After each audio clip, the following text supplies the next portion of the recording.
assentar, por favor. O louvor também. Gostava que os irmãos abrissem as vossas Bíblias em Hebreus 10, versículo 38. Neste momento de adoração nós vamos comungar dessa palavra, diferente de qualquer outra palavra que alguma vez tenhamos conhecido, a palavra de Deus. Ela é, digamos, o foco, a fonte da nossa fé, essa palavra revelada, essa palavra demonstrada. E nós hoje vamos falar um pouco acerca de vivermos na verdadeira fé. É muito importante compreendermos que vivemos tempos proféticos. Nós estamos nos tempos do fim, como diz a Bíblia, e vivemos esses tempos que antecedem a segunda vinda de Jesus. A Bíblia fala de acontecimentos apocalípticos que estão na iminência, fala do princípio de dores, querendo explicar e querendo nos preparar para o facto de que muitas situações ficarão quase que fora do nosso controle humano, como está acontecendo nos nossos dias com estes casos de pandemia e de mudanças climáticas e de tantas coisas que baralham tudo aquilo que os homens planeiam, tudo aquilo que os homens, em sua sabedoria, na sua máxima tecnologia, alguma vez prepararam. E de facto nós vivemos tempos assim, em que cada vez mais seremos confrontados com realidades duras e cruas que estão para lá dos nossos limites. Mas a graça de Deus nos dá gozo no sentido de percebermos que a Bíblia não se limita a falar desse endurecimento das circunstâncias nos finais dos tempos. A Bíblia fala também que nos últimos tempos haverá uma glória reservada para a Igreja como nunca houve antes. Deus em nenhum momento deixará de ser o nosso escudo, a nossa proteção. Deus em nenhum momento deixará de ser a nossa provisão, deixará de ser aquele Deus que nós precisamos em tempo presente. De forma que Ele continuará a ser o que sempre foi, o grande eu sou, um Deus do presente. Não é um Deus que nos deixa morrer na praia, nem no deserto, a olhar para a terra prometida. É um Deus que está no presente para nos suportar, para nos ajudar, para nos fortalecer, para nos ajudar a ir mais além. Posso ouvir um amém? Então, em Hebreus 10, 38, nós temos e vamos ver duas passagens bíblicas que nos ajudam a todos nós nos acautelarmos da fé fingida e a permanecermos numa fé verdadeira. Quando falamos de fé, falamos inevitavelmente de uma realidade que nos traz conquistas e que nos permite resistir. Há momentos na vida para nós conquistarmos, para nós irmos além dos nossos limites humanos, e é por isso também que Deus nos apaixona com o seu poder, porque nos dá a esperança de alcançar as coisas que a nós mesmos nós ainda não alcançamos, e portanto nós devemos esperar conquistas pela fé, devemos esperar ser capazes de fazer coisas que sozinhos não faríamos, mas que fazemos porque o Deus Todo-Poderoso está connosco. Mas a fé também fala de capacidade de resistir, pois na nossa vida humana o sofrimento faz parte da nossa vida e sabemos que na vida somos confrontados com todo o tipo de situações, umas para as quais estamos preparados, outras para as quais nem por isso. E essa é a razão porque nós precisamos de encontrar na fé aquilo que a Bíblia diz como esse escudo ativo que nos defende, não é? Nos protege de todo o dardo inflamado do inimigo, de todas as adversidades que nos surpreendem nesta vida. Nós precisamos de confiar de que nessa fé temos a capacidade de suportar aquilo que normalmente um ser humano não suportaria, de resistir àquilo que um ser humano não seria capaz de resistir. Então a verdadeira fé fala de tudo isso. Em Hebreus 10, versículo 38, nos faz esta importante advertência. Advertência não, nos faz esta importante declaração. Vamos ler juntos. Mas o justo viverá pela fé. O justo viverá pela fé. Quer dizer que uma vez salvos, uma vez convertidos a Cristo, Deus espera que você viva permanentemente numa confiança sobrenatural no seu coração em Deus, acerca de tudo o que está diante de si, relativo à sua vida, àquilo que Deus quer da sua vida para com os outros.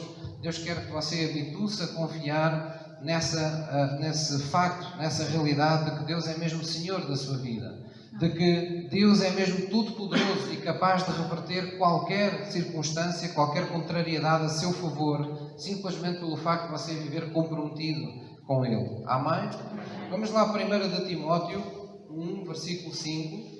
E vamos ver então essa advertência que Deus nos faz na sua palavra. Um pouco antes de Hebreus, onde vocês estavam, 1 de Timóteo 1, versículo 5, nós vamos ver esta advertência que nos é feita nas Escrituras. E nos diz assim, em 1 Timóteo 1, versículo 5.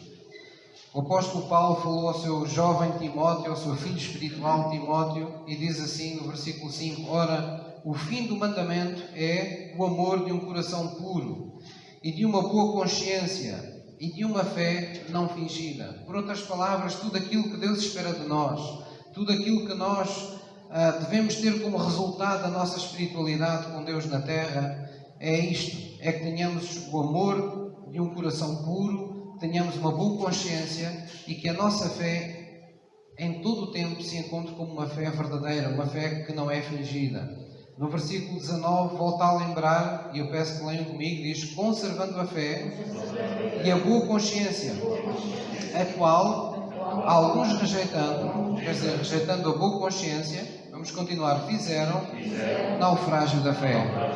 Então a Bíblia manda-nos acautelar dessa cauterização da consciência, de viciarmos a nossa consciência. E como é que isso pode acontecer? Por exemplo, uma das formas é expondo a nossa vida, o nosso entendimento a falsas doutrinas continuamente. Hoje nós vivemos tempos de muita facilidade em ouvirmos pregações de toda a sorte, de todo o feitio. Isso tem um lado bom, tem um lado benéfico, nós podemos nos alimentar, podemos nos fortalecer na fé, mas exige da parte de todos nós maturidade espiritual, no sentido de que temos que estar cada vez mais certos dos nossos fundamentos de fé, dos nossos fundamentos cristãos, porque senão vamos ouvir tanta coisa, que no meio de tanta coisa que ouvimos, partimos do pressuposto que as pessoas só porque falam em nome de Deus, ou só porque têm um título eclesiástico, nos falam a verdade.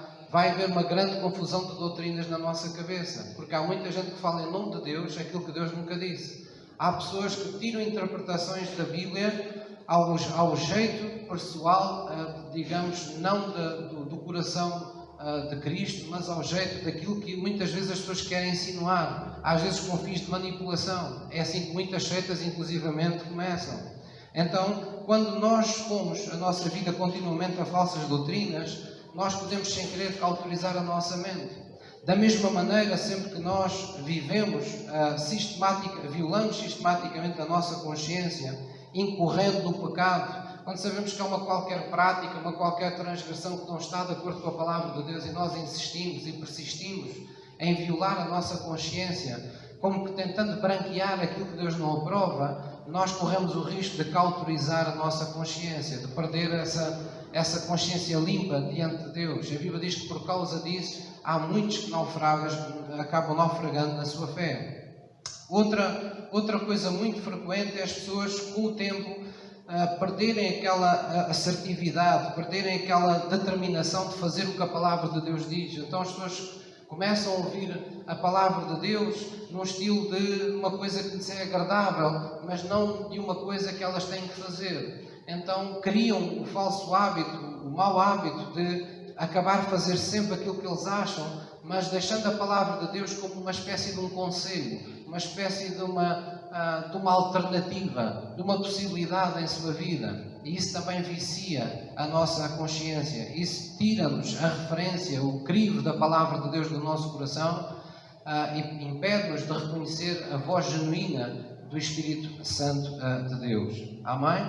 É muito importante nós não incorrermos numa fé fingida. Uma fé fingida é uma falsa fé, uma fé ineficaz, uma fé que não tem obras.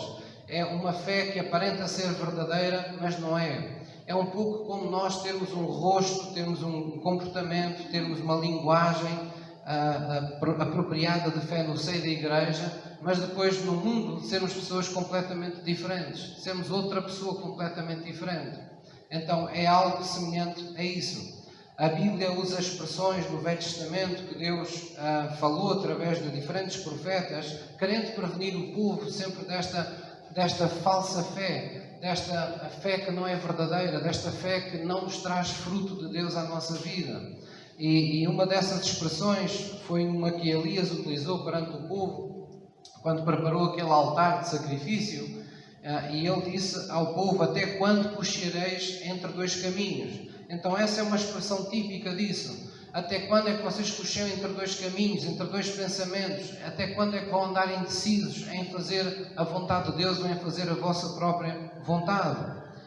Outra expressão conhecida também na palavra de Deus é uma expressão que é: aplicai o vosso coração aos vossos caminhos.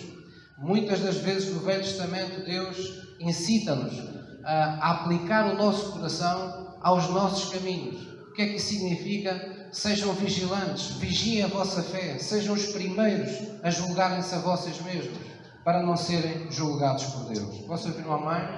Vamos abrir em 2 Coríntios 13, versículo 5, e vamos ver que o apóstolo Paulo falou à igreja de Coríntios nesse sentido. 2 Coríntios 13, versículo 5. 2 Coríntios 13, versículo 5.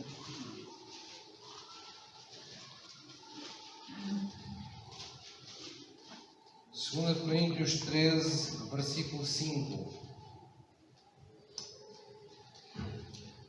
Diz assim a palavra de Deus. Vamos ler juntos. Examinai-vos a vós mesmos, se permaneceis na fé. Provai-vos a vós mesmos, ou não sabeis, quanto a vós mesmos, que Jesus Cristo está em vós, se não é que já estáis reprovados. Então esta é uma palavra dura, não é uma palavra para nos pôr a duvidar se Jesus está ou não em nós, mas é uma forma de nos dizer que uma vez que Jesus vem, uma vez que a graça de Deus chegou à nossa vida, não devemos recebê-la em vão. Não devemos tomar tudo de Deus por garantido e descuidarmos a forma como exercitamos a nossa fé. A Bíblia diz: examinai-vos a vós mesmos. Isto é um cuidado santo que nós devemos ter regularmente.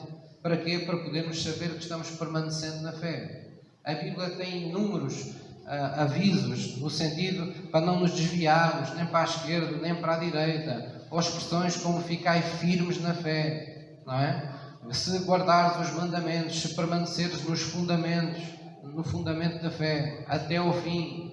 Todas essas expressões indiciam que é possível nós, à luz do nosso percurso com Deus, entrarmos numa fé fingida. Quando eu digo isto, não quer ser mal interpretado. Às vezes as pessoas pensam: mas o pastor está a falar de uma fé fingida, quer dizer que nós somos maliciosos, há crentes que são maus e que fingem propositadamente. Não é isso. Ninguém tem essa intenção na igreja. De uma forma geral, as pessoas não são assim, não são maliciosas nesse sentido.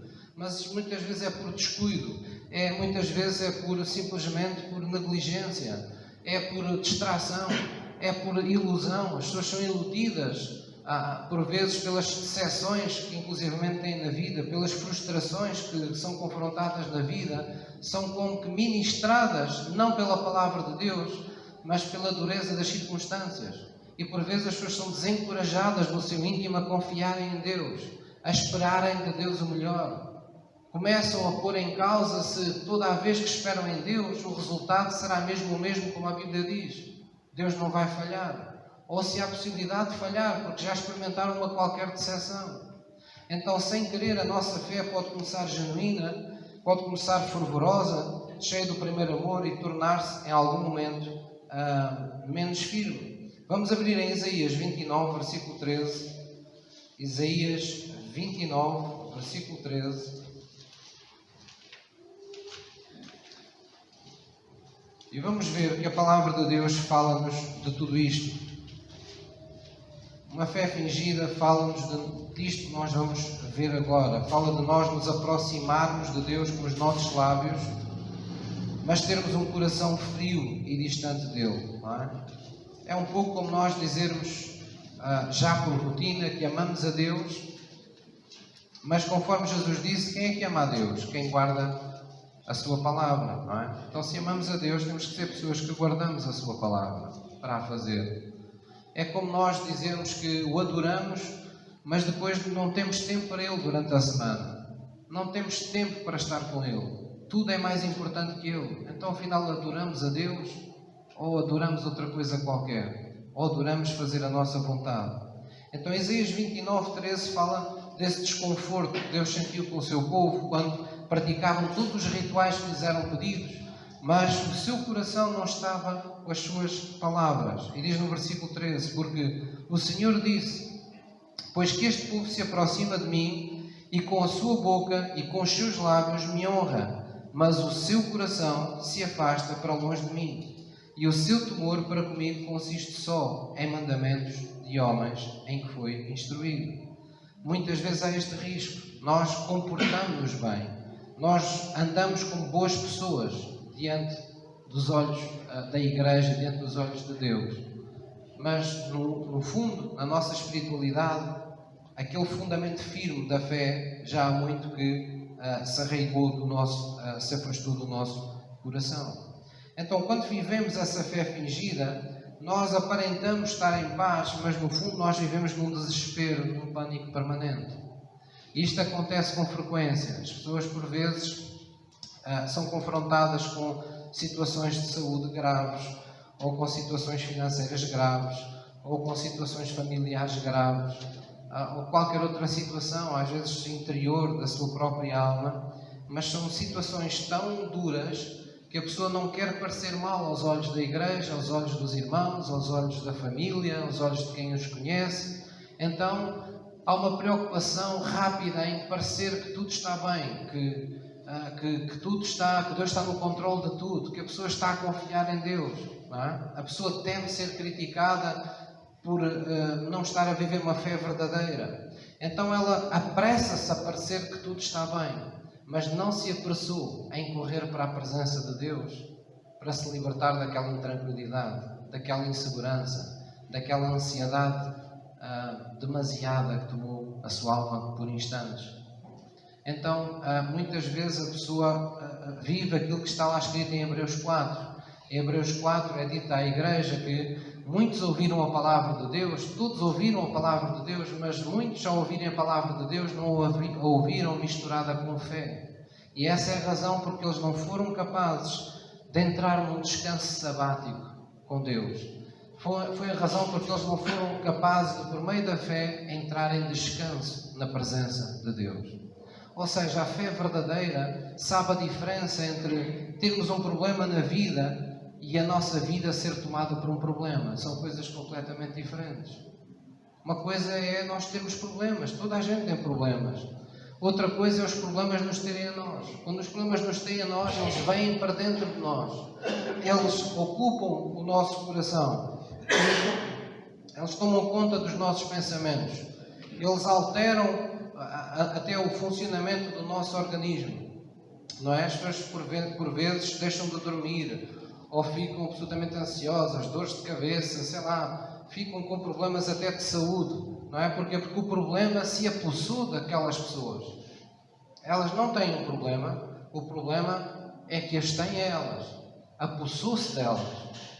Então a fé verdadeira não deixa que isto aconteça. Quando nós estamos numa fé verdadeira, genuína com Deus, e vamos à presença de Deus, por maior que seja o problema, a paz sobrenatural de Deus vem ao nosso coração.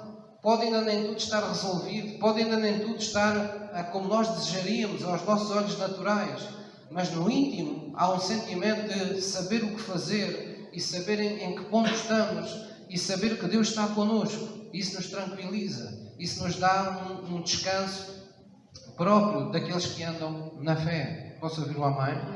Então, isso é muito importante. Em Hebreus também diz que devemos ter o cuidado de nunca darmos connosco um coração mau e descrente que se afaste de Deus. Mais uma vez eu lembro, cuidado com as decepções, cuidado com as frustrações da vida.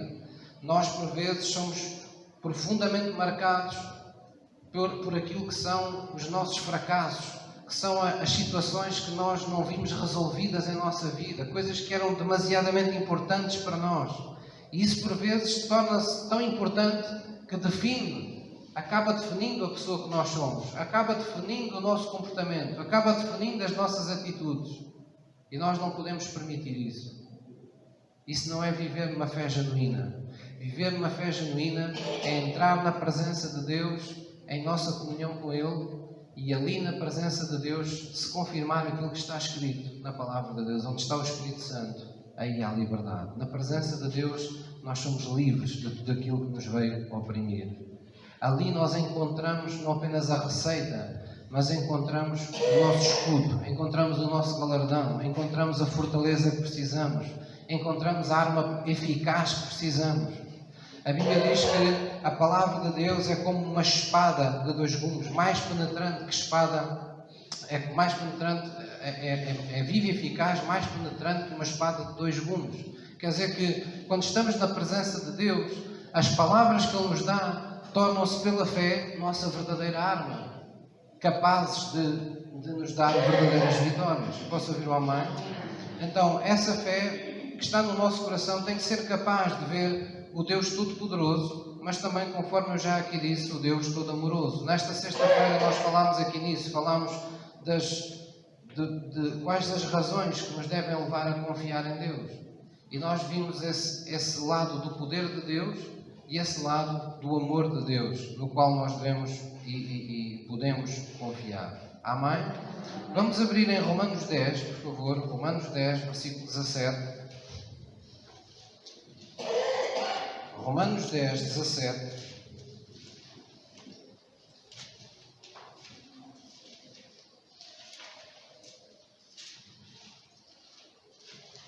Romanos 10, versículo 17.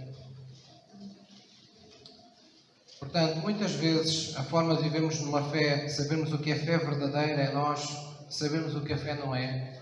É uma forma de nós identificarmos com clareza, não é? Pelo crivo da palavra de Deus, sabermos o que é e o que não é.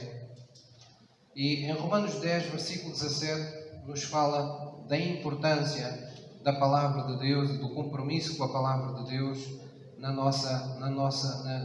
forma genuína como é a nossa fé. Diz assim no versículo 17: de sorte que a fé é pelo ouvir, e o ouvir vem pela palavra de Deus. De sorte que a fé é pelo ouvir, e o ouvir pela palavra de Deus. Então, quando um cristão vive uma fé fingida, ele aparenta crer em Deus, mas ele em todo o tempo vive-se vitimizando, vive-se inferiorizando perante o problema, não é? Quantas vezes já temos connosco nesta situação, ou já vimos pessoas assim, que dizem que estão confiando em Deus, mas quando ouvimos o que elas têm para nos dizer sobre a sua vida, há todo um discurso de vitimização, e são coitadinhos, e estão sujeitos a tudo, e tudo lhes é capaz de acontecer. Parecem pessoas super frágeis, super suscetíveis, super vulneráveis, tudo lhes suceder. Parece até que nem existe Deus na vida deles, porque tudo lhes pode acontecer a qualquer instante.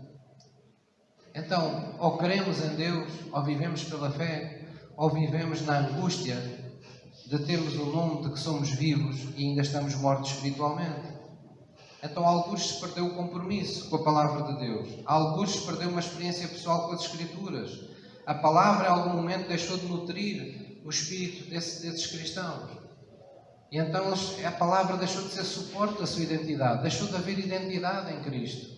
A pessoa tem nome de que é cristão, mas não há identidade. A pessoa não se identifica com Cristo. Não se vê como um filho de Deus capaz de vencer todas as coisas na fé que lhe foi dada.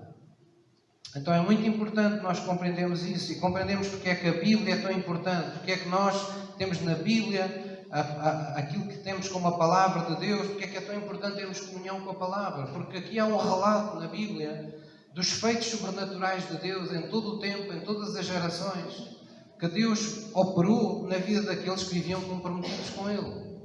Então, quando nós contemplamos esses feitos de Deus, essas maravilhas de Deus, o propósito de Deus é que a nossa fé se apoie nessa realidade.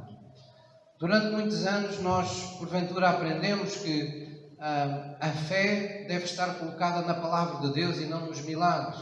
Eu quero dizer algo melhor. A fé deve estar colocada na palavra revelada e na palavra demonstrada.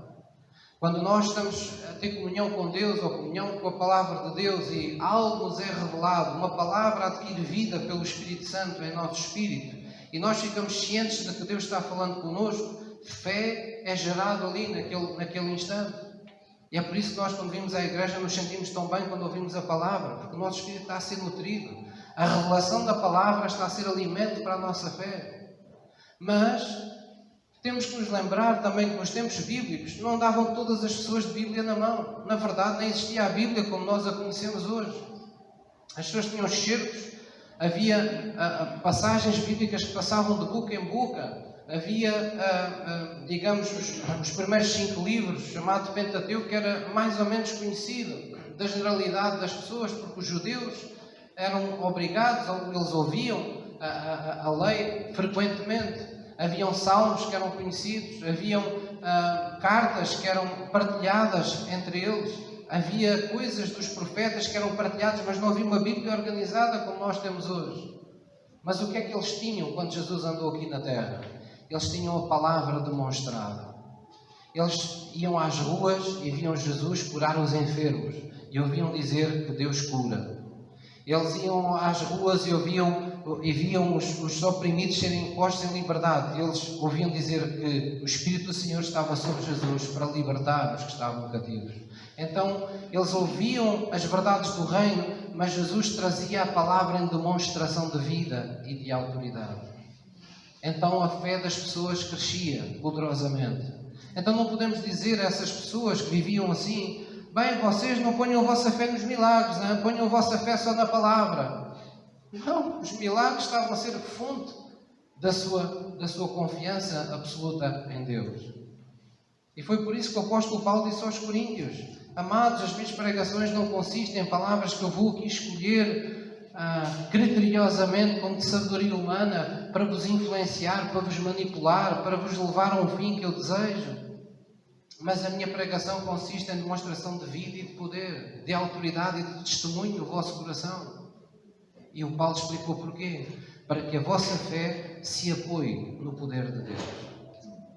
A nossa fé apoia-se no Deus Todo-Poderoso. E cada vez que Ele se manifesta, Ele rompe com os nossos limites. Ele rompe com os limites da nossa crença. Se nós acreditávamos em Deus até aqui, quando nós vemos um milagre, vemos uma impossibilidade de ser ultrapassada pelo poder de Deus, aqueles limites da nossa crença caem e nós damos mais 2, 3 passos para a frente. Conseguimos crer que Deus faz coisas maiores.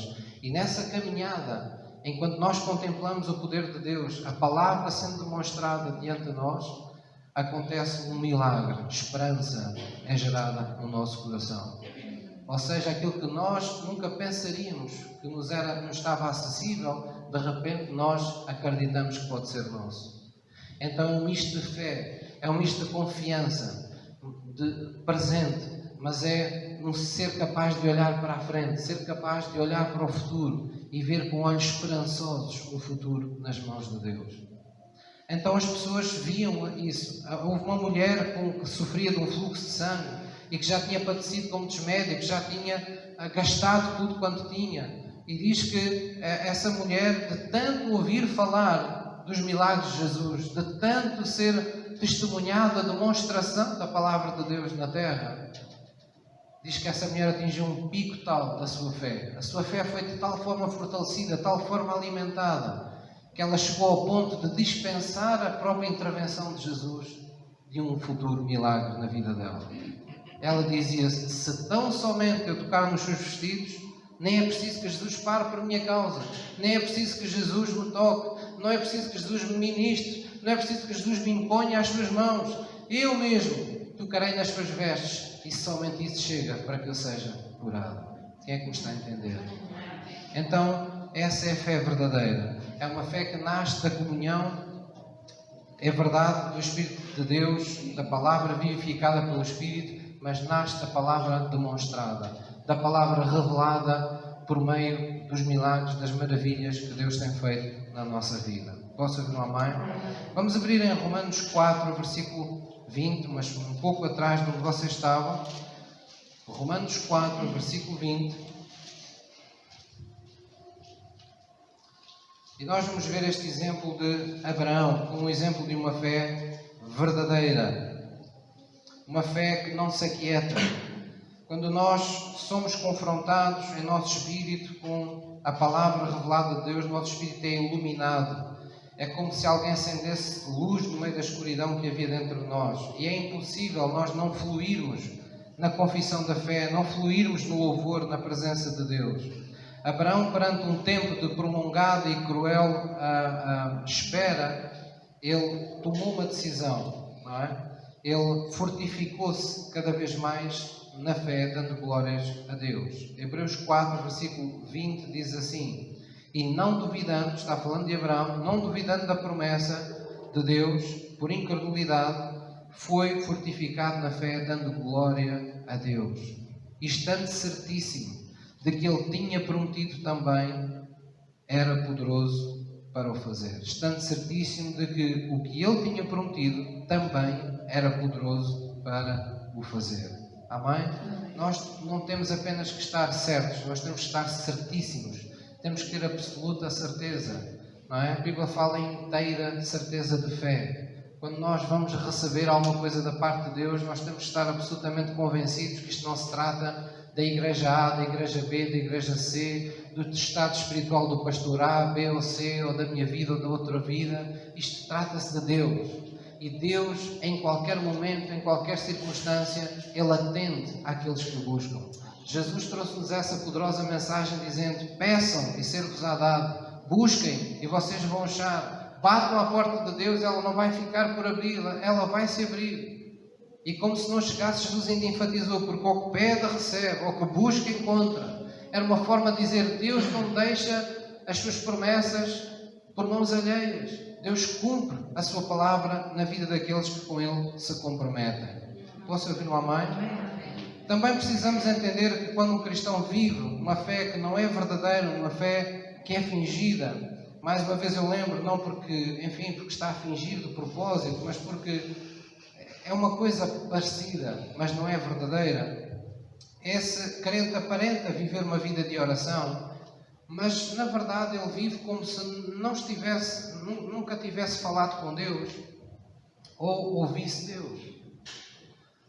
Ao longo da vida nós ouvimos pessoas que nos dizem coisas do género: pastor, eu todos os dias, até mesmo em aconselhamentos, não é? As pessoas em seu desesperadas vêm e nós estamos ali para os julgar, estamos ali para as ajudar, mas as pessoas por vezes estão completamente desesperadas, de cabeça partida, com erros atrás de erros cometidos, e as pessoas ainda nos dizem coisas às vezes do género: pastor, eu todos os dias, às tantas da manhã, eu tenho comunhão com Deus.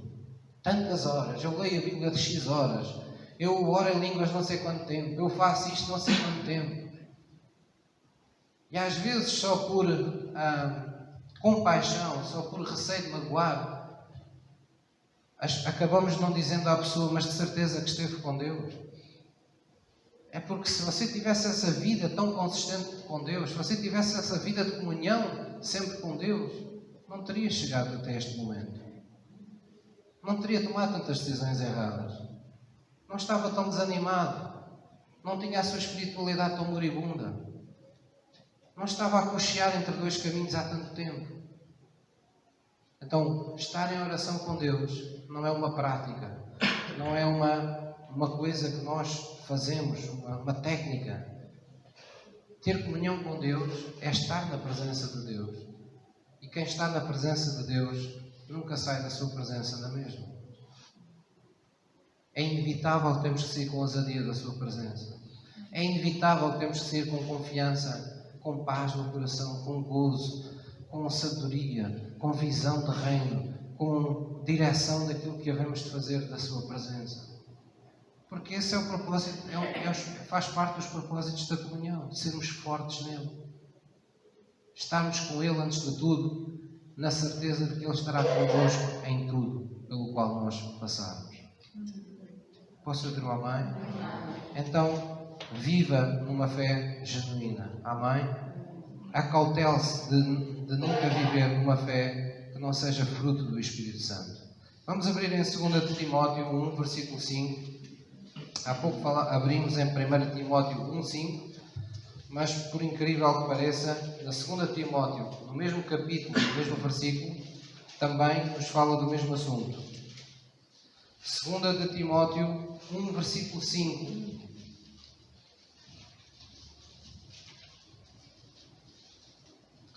2 Timóteo 1, versículo 5, o apóstolo Paulo, escrevendo a Timóteo, lembra-se, não é? E deixou aqui escrito como ele reconhece a fé genuína, a fé verdadeira que havia no Timóteo. E diz assim no versículo 5: trazendo à memória a fé não fingida que em ti há. Veja, aqui o apóstolo Paulo recorreu, não disse a fé verdadeira, disse a fé não fingida. Porquê? Porque ele quis dar ênfase ao facto de o que ele fazia não era falso, era verdadeiro. E diz: a qual habitou primeiro em tua avó Loide e em tua mãe Eunice, e estou certo que também habita em ti. Por cujo motivo te lembro. Quer dizer, agora, por esse motivo, porque a tua fé é verdadeira, então ela é motivo para que algo aconteça. É motivo para que despertes o dom de Deus que existe em ti pela imposição das minhas mãos. Porque Deus não nos deu o espírito de temor, de medo, mas de fortaleza, de amor e de moderação.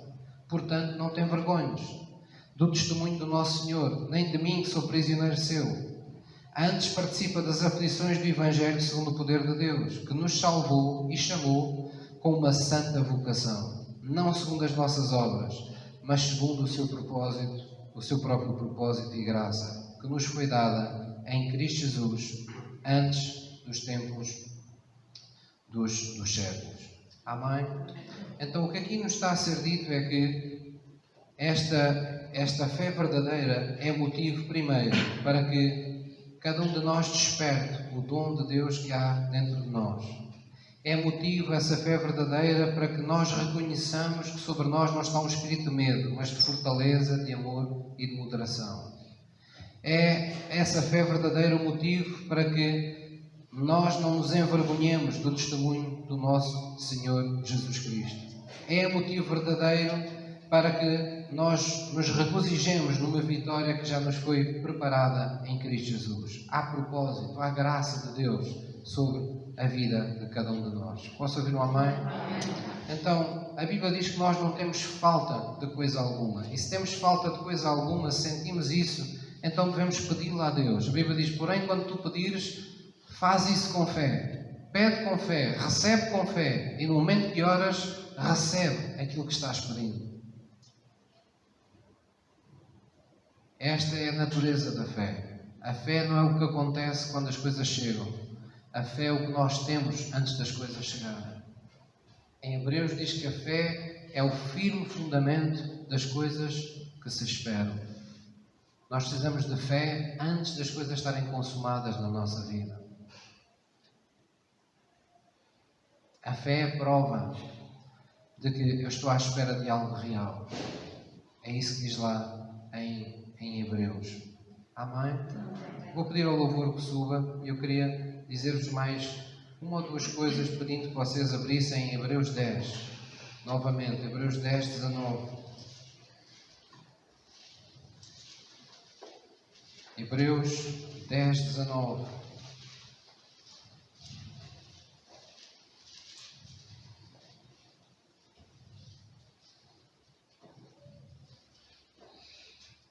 Hebreus 10, 19.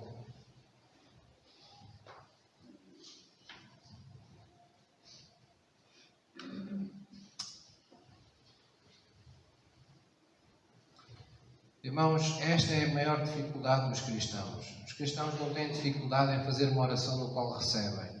Os cristãos têm dificuldade no tempo de espera. Porque nesse tempo de espera é onde a nossa fé é posta à prova. Esse é o tempo durante o qual você tem que decidir se vai viver em agonia ou em celebração. Pense bem. Se nós fazemos oração da fé para sermos curados, ou para receber um livramento financeiro, ou para receber um livramento num relacionamento familiar, ou para receber o que quer que seja da parte de Deus que Ele prometa, nós temos que decidir, no tempo em que vamos ficar esperando que Deus mostre aos nossos olhos naturais o que nós pedimos, o como é que eu vou passar esse tempo? Vou passar em agonia ou em celebração? Quem é que passa em agonia? Passa em agonia aqueles que se agarram àquilo que lhes falta. Passam esse tempo em celebração aqueles que, como Abraão, se agarram àquilo que lhes foi dado. Abraão fortificou-se na fé, porque durante o tempo de espera que Deus lhe haveria de dar o filho que ele tanto esperava, Abraão, o que é que ele fez? Ele glorificava a Deus. Ele dava ações de graças a Deus. Ele agradecia a Deus o facto de lhe ter dado já aquilo que ele pedira. Esta é a razão porque nós temos mesmo, na nossa vida de oração, louvar a Deus pelas coisas que esperamos. Não podemos ficar em silêncio. Oh pastor, mas isso é que é uma técnica? Não, isto é uma ajuda que Deus nos dá para que no silêncio as adversidades e o medo não falem mais alto do que a palavra de Deus no seu coração. Quando um cristão fica em silêncio, as circunstâncias se levantam para falar medo ao nosso coração. Nós sabemos todos disso. Quantas vezes estamos na nossa vida em momentos a sós, ou na casa, ou no trabalho, ou na rua, e são aqueles momentos onde nós sentimos mais atribulados. Às vezes sofremos tanto que porventura até choramos sem que ninguém nos esteja a dizer nada, só pelo pensamento. Porquê? Porque estamos a ser atormentados com possibilidades macabras e diabólicas e desfechos absolutamente maus para as situações da nossa vida. E nós permitimos aquilo, ficamos em silêncio ali, meditando naqueles maus pensamentos, naqueles maus cenários, naqueles fins fatídicos para as situações da nossa vida. Ficamos alimentando a nossa dúvida, ficamos alimentando a nossa incredulidade, ficamos alimentando as nossas inseguranças. É por isso que não podemos ficar em silêncio. É por isso que temos que fazer como Abraão. Mesmo que os outros riam de nós, mesmo que os outros nos desprezem na nossa fé, mesmo que os outros digam, mas tu vais à igreja, isto ainda não está resolvido na tua vida, não se preocupe com o que os outros dizem. Ocupe-se com aquilo que Deus disse acerca de si. E vá ao seu quarto de oração, esteja no seu carro, esteja na rua, esteja onde estiver, e levante as suas mãos para Deus e ali mesmo reafirma a sua total confiança em Deus. Relembre-se a si mesmo na presença de Deus do que Deus lhe prometeu, das coisas que você recebeu, das coisas com as quais você está comprometido. E tenha uma atitude que nem Jó. Jó, perante todas as insinuações de familiares e de amigos para abandonar o seu Deus porque as coisas lhe estavam correndo de sobremaneira mal na sua vida, ele disse, nem que Deus me tire a vida, eu não deixarei nunca de confiar em Deus e de esperar de Deus o melhor. E a Bíblia diz que isso lhe foi imputado também como justiça. Da mesma forma que Abraão. A sua confiança, o facto de ele dar glórias a Deus quando nada havia. A Bíblia diz que isto foi imputado por justiça. Pela justiça de Cristo, tudo o que ele esperava lhe sobreveio. Porquê? Porque a sua fé foi a prova das coisas que ele ainda não via. Foi o firme fundamento das coisas que ele esperava que lhe acontecessem. E Deus falou sobre a sua palavra para a fazer cumprir. Posso ouvir um amém? Hebreus 10:19 diz como é que nos devemos apresentar diante de Deus. Diz, tende, pois, irmãos, ousadia para entrar no santuário pelo sangue de Jesus. Nós temos que ter ousadia, temos que ser corajosos, pensar que podemos ir à presença de Deus no nome de Jesus, não é porque tenhamos sido umas grandes pessoas, é porque alguém pagou o preço para nós ali estarmos. Alguém meteu uma cunha por nós. Alguém fez com que nós fôssemos bem recebidos. E esse alguém foi Jesus. Diz, tende, pois, irmãos, ousadia para entrar no santuário pelo sangue de Jesus, pelo novo e vivo caminho que Ele nos consagrou, pelo véu, isto é, pela sua carne, e tendo um grande sacerdote sobre a casa de Deus, cheguemo-nos com verdadeiro coração. Cheguemo-nos em inteira certeza de fé. Cheguemo-nos tendo os corações purificados, mais uma vez diz, da má consciência. E o corpo lavado com água limpa. Sejamos nós, como indivíduos, apresentados a Deus, sabendo que estamos ali para que algo sobrenatural suceda connosco. Amém? Deus é fiel.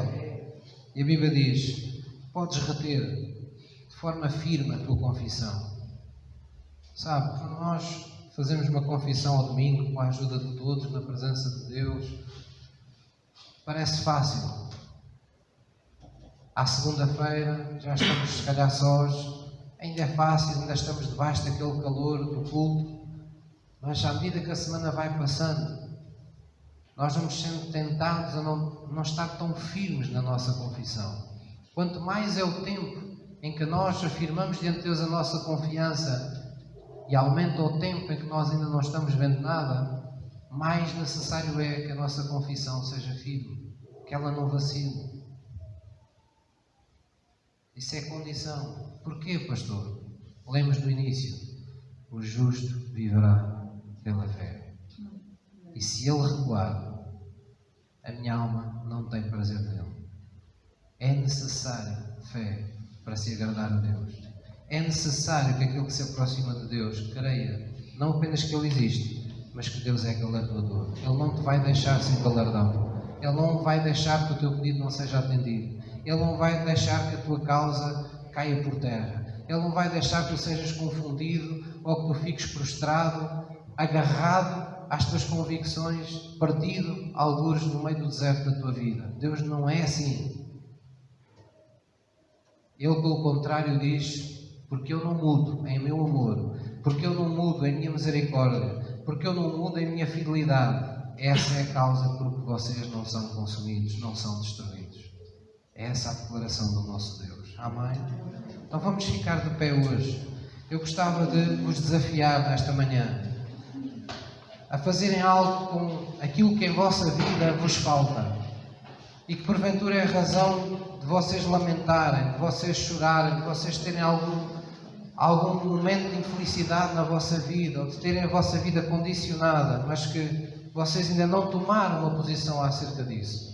Sabe, às vezes os crentes receiam orar porque têm medo de não ser atendidos.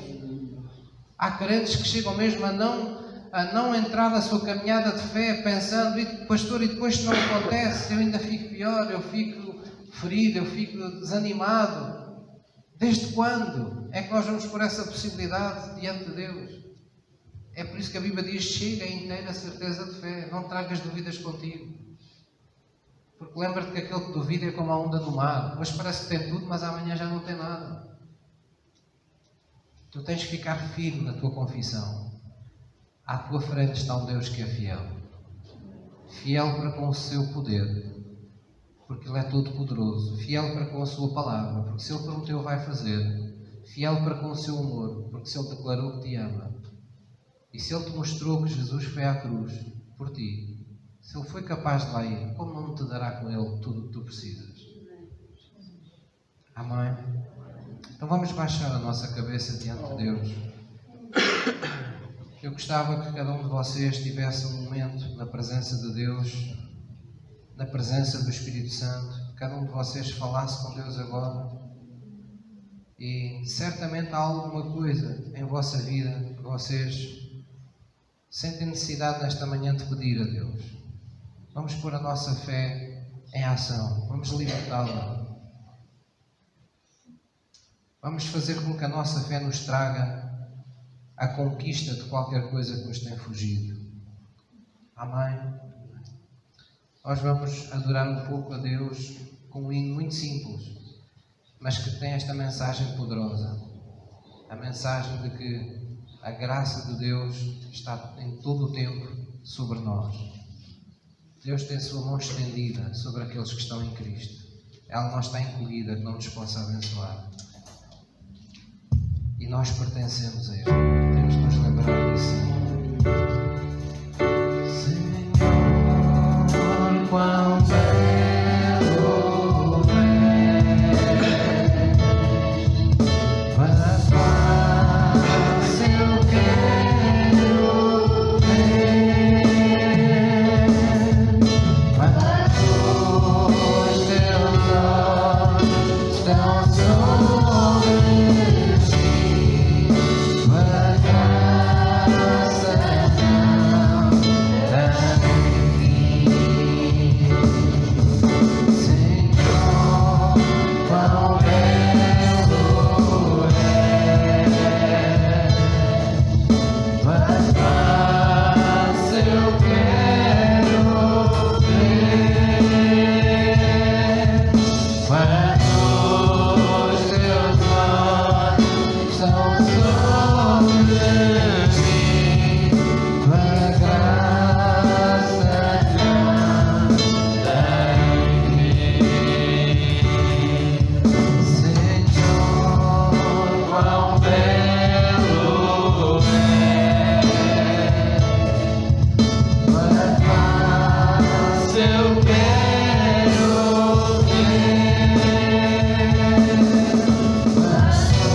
venho diante de Ti.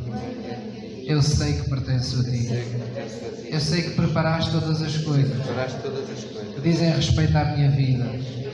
Eu sei que já terminaste todas as Tuas obras que dizem respeito à minha vida.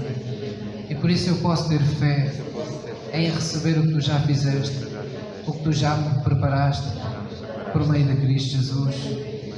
Pois eu sei que a minha fé, ela está fundamentada naquilo que já aconteceu. Na cruz do Calvário, Jesus tomou sobre Ele tudo aquilo que enfermava a minha vida, que me impedia de Te alcançar, de ser abençoado por Ti, e me libertou em Seu sacrifício, ressuscitando ao terceiro dia, para que eu pudesse estar diante de Ti, Deus, perdoado em meus pecados pelo Seu sangue, livre de culpa e sendo possível, pela fé, receber tudo o que me preparaste. A Tua palavra proclama, e eu sei que é verdade. Por isso é com toda a ousadia que eu venho hoje diante do trono da Tua graça, querendo receber aquilo que Tu já me preparaste em Teu coração, em Teu profundo amor pela minha vida, Deus, em nome de Jesus. Oh, a sós com Deus, cada um de vocês agora, se é saúde que necessita, se é a cura de uma enfermidade, se é alguma situação financeira difícil, alguma dívida que está a causar-lhe problema, se há algum relacionamento que está quebrado, que está a se tornar impossível, coloque essas coisas hoje na presença de Deus. Receba hoje na presença de Deus, em nome de Jesus, aquilo que você necessita. Oh, faça isso agora. Não tem mal nós desabafarmos com Deus, mas temos que, no processo dessa oração, temos que deixar que o grito da fé dentro de nós se torne uma poderosa oração. Aleluia, Jesus. Oh, se for a sua necessidade, diga: Senhor Jesus, eu creio que Tu és o Deus que saras. Eu recebo pela fé hoje a cura desta enfermidade, a cura do meu corpo, no nome de Jesus. Oh Senhor, eu recebo pela fé a direção que necessito para esta situação da minha vida. Eu recebo pela fé, Senhor, a libertação deste relacionamento. Faz com que o Teu amor prevaleça. Eu recebo o poder do Teu amor sobre este relacionamento para o sarar agora, em nome de Jesus. Oh, o que quer que seja, receba. É Seu prazer abençoar-nos. Ele é um Deus galardoador. Ele é um Pai que já fez o maior de todos os sacrifícios por todos os seus filhos. A Bíblia não se cansa de o dizer. Se Ele deu o Seu único Filho por nós, como não nos dará com Ele todas as coisas? Oh, diga comigo: eu recebo, Jesus. Eu recebo pela fé. Eu Te vou dar glórias nos meus tempos de oração. Eu vou fortificar-me na fé, pois eu escolho não viver em agonia, não viver em ansiedade em todo o tempo, mas eu prometo, Senhor, eu vou viver em celebração, pois eu sei que uma vez que Tu me dás a Tua palavra, Tu és fiel e verdadeiro para a cumprir, ainda que no Teu tempo que nem sempre eu entendo, mas eu confio que chegará, que minha confiança em Ti tem um grande e avultado galardão, em o nome de Jesus, em o nome de Jesus. Nossa Irmã Mãe, glória a Jesus. Vamos restaurar esse bom hábito de pedir. Parece que alguns na nossa espiritualidade ficou a ideia de que pedirmos a Deus é uma coisa desprezível. Não, Deus manda-nos pedir.